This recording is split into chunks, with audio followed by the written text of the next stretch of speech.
Good morning, good afternoon, good evening. मैं हूं विश्वास। इस ऑनलाइन क्लासेस की सीरीज में मैं आपके लिए लेकर आया हूं क्लास 9th के प्रो सेक्शन की बुक बिहाइव का सेकेंड लेसन, जिसका नाम है the sound of music. The sound of music से संबंधित आपको इसे में 2 लेसन मिलेंगे। पहला लेसन है एवलिन ग्लेनिन का और सेकेंड लेसन है बिस्मिल्लाह खां का। तो आज मैं आपको पहला लेसन एवलिन ग्लेनिन वाला पढ़ाऊँगा, जिसमें आपको लाइन टू लाइन एक्सप्लेनेशन मिलेगा। हर वर्ड मीनिंग का सही रूप में आपको अर्थ बताया जाएगा।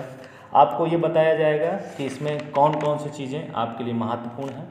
जैसा कि आपको इस लेसन के टाइटल से ही पता चल रहा होगा कि इसकी मेन कैरेक्टर एवलिन ग्लेनिन है, जिसे पूरी दुनिया मल्टी परक्यूशनिस्ट के रूप में जानती हैं, और जो उनको सबसे खास और अलग बनाती हैं वह है उनका कान से न सुनाई देने के बावजूद म्यूजिक को इतने अच्छे से समझना और हजारों इंस्ट्रूमेंट को एफर्टलेसली बजाना। इस लेसन के राइटर डेबरा कॉवली ने उनके जीवन से संबंधित कुछ अंशों को, आपस की बातचीत को इस लेसन में रखा है, जिसमें उन्होंने एवलिन के बचपन से लेकर एक सफल म्यूजिशियन बनने की एक कहानी को इस लेसन के थ्रू हमें बताने की कोशिश की है। चलिए अब इसे पढ़ते हैं और इस महान लेडी के बारे में जानते हैं और कुछ इनसे सीखते हैं। इस चैप्टर की शुरुआत ट्रेन प्लेटफॉर्म में एक बैठी हुई लड़की से होती है जो एक ट्रेन का इंतज़ार कर रही है। तो शुरुआत करते हैं इस चैप्टर की। Rush hours crowd jostle for position on the underground train platform. एक अंडरग्राउंड ट्रेन प्लेटफॉर्म है जहाँ पर रश आवर्स में मीन्स एक ऐसा समय है जब भीड़ भाड़ का समय होता है, ट्रेन आने वाली होती है। जो क्राउड है वो एक दूसरे को धक्का मुक्की कर रही है ताकि अपनी पोजीशन ले सकें, ताकि वो आगे रह सकें और ट्रेन में जल्दी बैठ सकें। अ स्लाइट गर्ल, एक छोटी सी लड़की, लुकिंग यंगर दैन हर 17 ईयर्स, लगभग 17 साल से छोटी उम्र की दिखाई देने वाली एक लड़की है। वॉज नर्वस येट, अभी भी थोड़ा सा नर्वस दिखाई दे रही है। एक्साइटेड भी दिखाई दे रही है। As she felt the vibration of the approaching train, जैसे उसने आती हुई ट्रेन, अप्रोचिंग ट्रेन मीन्स आती हुई ट्रेन का जो वाइब्रेशन महसूस किया, वैसे ही वो एक्साइटेड हो गई। It was her first day at the prestigious royal academy of music in London and daunting enough for any teenager fresh from the Scottish form. तो ये उसका आज पहला दिन है प्रेस्टिजियस रॉयल अकेडमी में, जो लंदन में है, और थोड़ा सा घबराई हुई। डॉन्टिंग इनफ मीन्स पर्याप्त रूप से घबराई हुई है, शायद किसी भी एक टीनेजर लड़की के लिए। टीनेजर मीन्स होता है एक ऐसी अवस्था, ऐसी एज जो टीन लगा हो, जिसमें 13 से लेकर 19, जिसे हम लोग किशोर अवस्था बोलते हैं, इंग्लिश में हम लोग उसको एडोलसेंस बोलते हैं। तो किसी भी एक बच्चे के लिए जो एक कस्बे से आई हुई, स्कॉटिश फॉर्म मतलब स्कॉटलैंड के एक छोटे से कस्बे से आई हुई थी और लंदन पे जाना है उसको, तो वो थोड़ा सा नर्वस और घबराई हुई थी। और ये किसी के लिए भी हो सकता है। सी वॉज प्रोफाउंडली डीफ, वो कहीं ना कहीं पूरी तरह से बहरी थी। पहले पैराग्राफ के लास्ट में बताया गया है कि वो पूरी तरह से बहरी थी। अब वो बहरी कैसे हुई थी उसके बारे में दूसरे पैराग्राफ में बताया गया है। Evelyn Glennie's loss of hearing had been gradual, कि जो उसकी सुनने की शक्ति थी वो धीरे धीरे खत्म हुई थी। ग्रेजुअल मीन्स धीरे धीरे। Her mother remembers noticing something was wrong when the 8 years old Evelyn was waiting to play the piano. एक बार क्या होता है कि उसकी माँ इस बात को नोटिस करते हुए याद करती हैं कि उसके साथ कुछ जब गलत हुआ था। वो क्या था, जब वो 8 साल की थी तो एवलिन पियानो बजाने के लिए वेट कर रही थी, और कुछ लोगों ने, दे का मतलब यहाँ पर कुछ लोगों ने, दे कॉल्ड हर नेम, कुछ लोगों ने उसका नाम बुलाया। सी डिडंट मूव, वो मूव नहीं हुई, हिली नहीं। I suddenly realised she hadn't heard, तो उसकी माँ बोलती हैं कि मैंने तभी रियलाइज़ किया कि वो कि सुन नहीं सकी वो। सेज इसाबेल ग्लेनिन, उसकी माँ का नाम है ये। For quite a while Evelyn manage to conceal her growing deepness from friends and teacher. कुछ समय तक तो उसने कोशिश किया कि अपने टीचर से और अपने फ्रेंड से इस बढ़ती जो है बहरापन को रोका जाए, इसको उनसे छुपाया जाए, लेकिन छुपा नहीं पाई। But by the time she was 11, लेकिन जब 11 साल की हो गई वो, तो उनके क्या हुआ कि मार्क्स हैड डिटेरेटेड, मतलब कम होते चले गए। एंड जो उनको मार्क्स मिलते थे स्कूल में वो कम होते चले गए। And her head mistress urged her parents, तो उनकी जो हेड मिस्ट्रेस थी, प्रधानाध्यापिका थी, तो उन्होंने क्या किया, उनके पेरेंट्स को बुलाया और स्ट्रिक्टली इस बात को कहा कि to take her to a specialist, इस लड़की को एक स्पेशलिस्ट को दिखाइए जा करके। तो उनके माता पिता ने, एवलिन के माता पिता ने उनको स्पेशलिस्ट को दिखाया और तब जाकर के पता चला, इट वॉज देन डिस्कवर्ड, तब जाकर पता चला दैट हर हेयरिंग, कि जो उनकी सुनने की शक्ति थी वह सीवियरली इम्पेयर्ड, वो बुरी तरह से खराब हुई थी। किस वजह से? As a result of gradual nerve damage, कि जो मस्तिष्क से और कान में एक नस होती है वो बुरी तरह से डैमेज हो गई थी। इस वजह से वो इस स्थिति में आ गई थी। दे वर एडवाइज, इनके माता पिता को एडवाइस किया गया, बताया गया that she should be fitted with hearing ads, कि उनके कान में सुनने वाली मशीन लगाई गई। हेयरिंग एड्स मीन्स सुनने वाली मशीन। And send to I school for the T, और ऐसे स्कूल भेजा जाए जो स्पेशली बहरों के लिए बनाया गया। ये बात जैसे ही पता चला कि उसे ऐसा हो सकता है, उसको भेजा जा सकता है, कान के बारे में उसको पता चला, तो एवरीथिंग सडनली लुक ब्लैक, ऐसा लगा कि सेज एवलिन, एवलिन कहती है ऐसा लगता है कि मुझे मेरे सामने पूरी तरह से अंधकार छा गया, मैं बहुत ज़्यादा निराशा में डूब गई। थर्ड पैराग्राफ आपको ये बताएगा कि एवलिन ने म्यूजिक कैसे चुना। But Evelyn was not going to give up, लेकिन एवलिन हार मानने वाली नहीं थी। सी वॉज डिटरमाइंड, वो इस बात के लिए दृढ़ संकल्पित थी कि to lead a normal life, कि वो एक नॉर्मल लाइफ, जैसे आमतौर पे हर व्यक्ति नॉर्मल लाइफ जीता वैसे ही वो भी जिएगी। And pursue her interest in music, और उसने जो उसका म्यूजिक के क्षेत्र में इंटरेस्ट था उस पर वो अनुसरण करेगी, उस पर वो आगे जाएगी। One day she noticed a girl, एक दिन उसने गौर किया एक लड़की को, प्लेइंग अ जाइलोफोन, वो जाइलोफोन बजा रही थी। तभी उसने डिसाइड किया, decided that she wanted to play it too, उसने भी डिसाइड किया कि मुझे भी ये बजाना है। जब उसने ये बात अपने सब लोगों को बताई, इवन टीचर्स को पता चला, तो most of the teachers discouraged है, तो ज़्यादातर उनके जो टीचर्स थे उन्होंने कहा कि आप सुन नहीं सकते तो आप कर कैसे पाओगे, म्यूजिक कैसे कर पाओगे, तो उन्होंने डिस्करेज किया, मीन्स उसका मोरल गिराया। हर बट परक्यूशनिस्ट थे एक रॉन फॉप्स, उन्होंने उसकी पोटेंशियल को स्पॉट किया, स्पॉट मतलब पहचाना। He began by tuning to large drums to different notes, उसने क्या किया, एक ड्रम लिया, छोटा लिया, एक बड़ा ड्रम लिया, उसकी ट्यून बजाई उन्होंने, और उन्होंने कहा don't listen through your ears, अपने कानों से सुनने की कोशिश मत करो। वो कहते थे, ह्यूइट से कहते थे ट्राई टू सेंस इट, इसको समझने की कोशिश करो, सेंस करो सम अदर वे, दूसरे तरीके से। सेज एवलिन, एवलिन इस बात को कहती है कि मेरे टीचर ऐसे कहते थे। सडनली, अब एवलिन बोल रही है, I realised I could feel the higher drum, कि मैं जो बड़ा ड्रम था जब वो बजता था तो उसको मैं अपने शरीर पर कहाँ पर महसूस कर सकती थी। देखिए लिखा हुआ है द वेस्ट अप, कमर के ऊपर भाग में, एंड द लोअर वन, और जब छोटा वाला बजता था तो मैं उसको कहाँ महसूस करती थी, शरीर के किस पार्ट पर, लिखा है नीचे one from the waist down, waist से नीचे मैं उसको महसूस करती थी। फॉप्स जो उनके टीचर्स थे रिपीटेड द एक्सरसाइज, जब उनको ये लगा कि ये समझ रही है चीज़ों को, उसको बार बार वो एक्सरसाइज कराया। एंड सून एवलिन डिस्कवर्ड, और जल्द ही एवलिन ने इस बात को पता चल गया उसको, that she could sense certain notes, कि जो म्यूजिक के नोट्स होते हैं वो क्या कहाँ कैसे कैसे बॉडी पर different parts of her body कहाँ उसको इफेक्ट कर रहे हैं और कहाँ उसको समझना है। फिर बोल रही हैं वो, I had learn to open my mind, मैंने अपना दिमाग इस चीज़ के लिए खोल लिया, and body to sound in vibrate, और अपने जो शरीर था वो म्यूजिक के जो वाइब्रेशन होता था उसको महसूस करने के लिए छोड़ दिया। और बाकी काम the rest was Seer determination and hard work, और जो बाकी का काम था वो मेरे अत्यधिक डिटर्मिनेशन, जो मेरा दृढ़ संकल्पता थी, एंड हार्ड वर्क, उसके ऊपर मैंने छोड़ दिया। She never look back from that point onward, उस समय से लेकर के उसने कभी भी पीछे मुड़कर नहीं देखा, क्योंकि उसे पता था कि मुझे म्यूजिक के क्षेत्र में ही बढ़ना है। She toured the United Kingdom with youth orchestra, and by the time she was 16, जब वो 16 साल की थी तो उन्होंने एक बार क्या किया कि उनका एक यूथ ऑर्केस्ट्रा था, कुछ यूथ मिला करके ऑर्केस्ट्रा बनाया था, तो उन्होंने एक यूनाइटेड किंगडम में वो गए थे। She had decided to make music her life, उससे पहले ही वो कह चुकी थी कि मुझे म्यूजिक पर ही अपना जीवन पूरा बनाना है। सी ऑडिशन मीन्स होता है कि जब आप कंपटीशन में पार्टिसिपेट करते हो तो थोड़े समय के लिए आप डेमो देते हो, तो जब उन्होंने डेमो दिया तो कहाँ पर, royal academy of music and scored one of the highest mark in the history of academy, तो जब वहाँ पर दिया तो एकेडमी में, तो सबसे ज़्यादा इतिहास में उस एकेडमी में जितने लोगों को मार्क्स आए थे उसमें सबसे ज़्यादा मार्क्स इनके आए।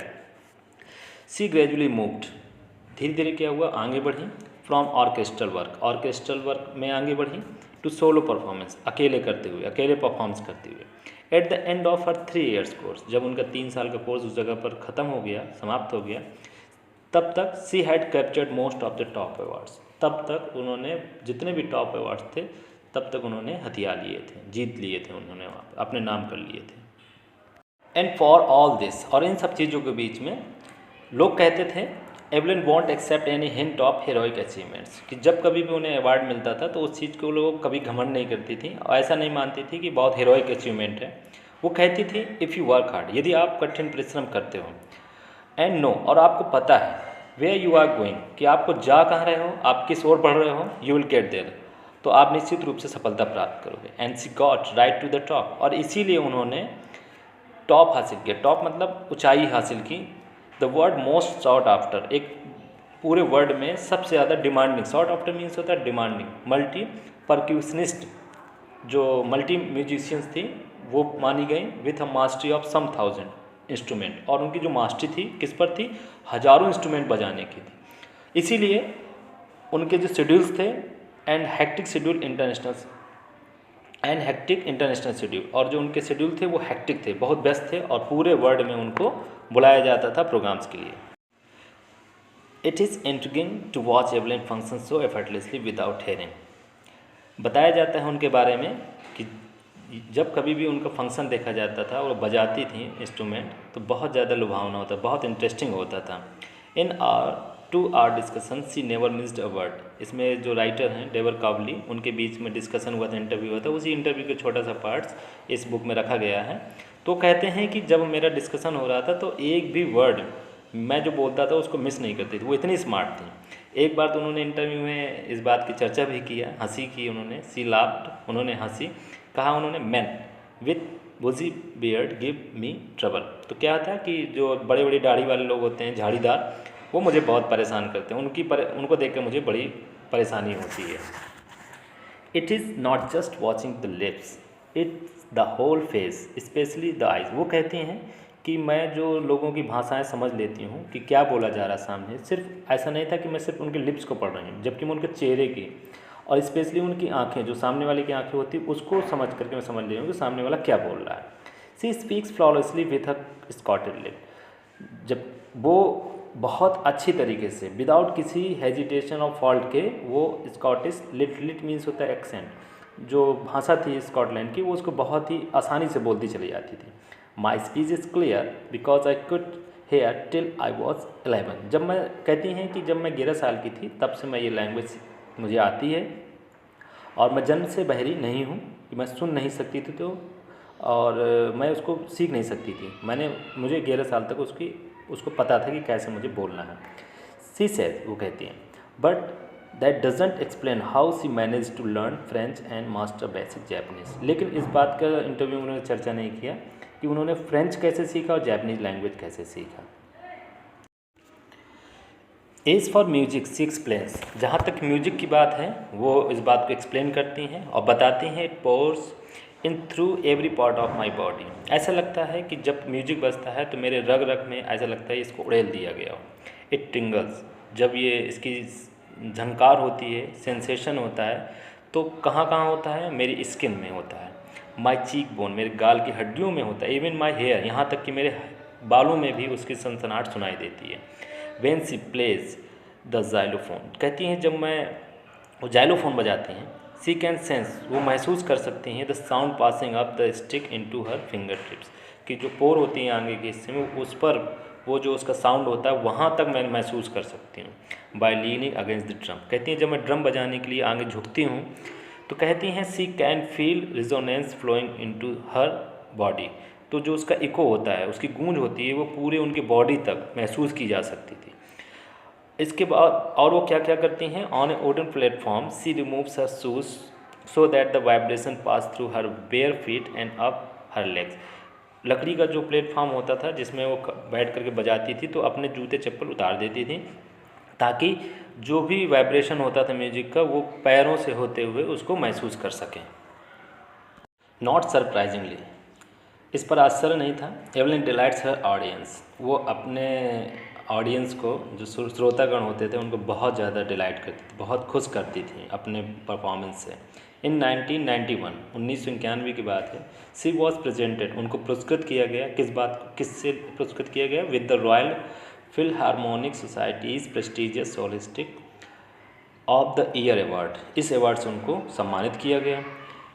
आगे एक परक्यूशनिस्ट हुए हैं जेम्स ब्लेड्स, उन्होंने तो बहुत बड़ी बात उनके लिए कही है, और जो कही है वो बिफोर यू रीड बुक में पहले ही लिख दिया गया था, तो वही बात यहाँ पर भी लिखी हुई है। गॉड में हैव टेकन हर हेयरिंग, कहते हैं कि शायद भगवान ने उनकी सुनने की क्षमता छीन ली है, but he has given her back something extraordinary, लेकिन गॉड ने उनको कुछ ऐसा चीज़ दे दी है जो हर इंसान को नहीं मिलती है, एक्स्ट्रॉर्डनरी मिल गई उनको। व्हाट वी हेयर, जो हम सुनते हैं, सी फील्स, वो महसूस कर लेती है, for more deeply than any of us, और हमसे कई गुना ज़्यादा गहराई से उस चीज़ को महसूस कर लेती है। दैट इज़ वाई, इसीलिए सी एक्सप्रेसेस म्यूजिक सो ब्यूटीफुली, शायद इसीलिए वो हम लोगों से ज़्यादा अच्छी तरीके से म्यूजिक को एक्सप्रेस कर सकती है, उसको दिखा सकती हैं। Evelyn confesses that she is something of workaholic, वो इस बात को एडमिट करती हैं, स्वीकारती हैं कि वो वर्कहोलिक है। वर्कहोलिक मीन्स होता है जो हमेशा काम में व्यस्त रहना, काम में मज़ा करना। I just got to work, मुझे काम करना होता है, म्यूजिक पर प्रैक्टिस करनी होती है। Often harder than classical music, मैं थोड़ा सा क्लासिकल म्यूजिक से कुछ ज़्यादा ही मेहनत करती हूँ, उस पर ज़्यादा वर्क करती हूँ। But the rewards are enormous, शायद इसीलिए मेरे पास इतने सारे अवार्ड्स हैं। Apart from the regular concert, जो उनके इंटरनेशनल हेक्टिक शेड्यूल्स होते थे, वो जाती थी वहाँ पर। एमनेल also gives free concert in prisoners and hospitals, इसके साथ साथ वो फ्री में किसी प्रिजनर, जब प्रिजन में जाती थी, जेलों में जाती थी और हॉस्पिटल्स में जाती थी, तो वहाँ पर वो पैसा नहीं लेती थी। ये दिखाती हैं कि वो अच्छे ह्यूमन नेचर्स की भी थी। सी आल्सो गिव्स हाई प्रायोरिटीज़, और इस बात के लिए खासकर ज़्यादा प्रेफरेंस करती थी जब उन्हें सिखाने का मौका मिलता था, जो नए नए लड़के होते, नए नए बच्चे होते थे, to classes for young musician, जो नए बच्चे होते थे, जो सीखते थे, न्यू कमर्स होते थे। Annie Richlin of the Beethoven fund, एक एन रिचलिन हैं जो एक NGO चलाते हैं बेथोवन फंड के नाम से, और वो किन के लिए चलाते हैं? डीफ चिल्ड्रंस के लिए चलाते हैं। तो वो कहते हैं she is shining inspiration for deaf children, कि वो एवलिन जो हैं एक चमकती हुई सितारा हैं, प्रेरणा है बहरे बच्चों के लिए। और कहते हैं दे सी, जो बच्चे हैं वो देखते हैं और कहते हैं, इस बात को महसूस करते हैं, that there is nowhere, कि कोई ऐसी जगह नहीं है, दैट दे कांट गो, कि वो लोग पहुंच नहीं सकते जब वो एवलिन को देखते हैं। Evelyn Glennie has already accomplished more than most people twice her age, Evelyn Glennie ने जो कुछ भी अपने जीवन में प्राप्त किया था, जितनी भी उपलब्धियाँ प्राप्त की थी, उतना प्राप्त करने के लिए किसी को भी उसकी डबल एज चाहिए। जितना वो, मान लीजिए अगर वो 25 एज की रही होगी, तो 50 ईयर्स हो जाने पर उतना कोई कर पाएगा, इतना कठिन था, लेकिन उसने कम उम्र में बहुत ही अथक प्रयास से की चीज़ कर पाई थी। She has brought percussion to the front of the orchestra, orchestra में आप सभी लोग जानते हैं बहुत सारे इंस्ट्रूमेंट बजाए जाते हैं, लेकिन परक्यूशन जो उनका ड्रम होता था, वो उसको फ्रंट में लेकर के आए थे, लोगों को एक अट्रैक्शन होता था उसको देख करके। एंड डेमोस्ट्रेटेड मीन्स होता है कि जिसे प्रैक्टिकली दिखाया जाए, वो डेमोस्ट्रेटेड करती थी that it can be very moving, और जब कभी भी ये करती थी तो वो उसके लिए बहुत ही ज़्यादा इमोशनल होता था। She has given inspiration to those, ये ऐसे लोगों के लिए प्रेरणा थी, दोज हु आर हैंडीकैप्ड, जो कैसे थे? डिसेबल थे, दिव्यांग थे। People who look to her, ऐसे हैंडीकैप्ड लोग जो उसको देखते थे तो बातें करते थे। If she can do it, यदि वह कर सकती हैं तो आई कैन, तो मैं भी कर सकता हूँ या कर सकती हूँ। She has given enormous pleasure to millions, उस लड़की ने जिसने इतने बड़े अचीवमेंट्स प्राप्त किया था, उन्होंने बहुत सारे ऐसे लोगों को जो हैंडीकैप्ड थे, उन लोगों को एक खुशी का मौका दिया, उन्हें मुस्कुराहट का मौका दिया, और एक प्रेरणा जगाई, लोगों के अंदर एक उत्साह जगाया कि जैसे वो कर सकती है वैसे वो भी सभी लोग जीवन में कुछ बन सकते हैं, निराश होने की ज़रूरत नहीं है। इसी के साथ ये लेसन समाप्त होता है। Thank you.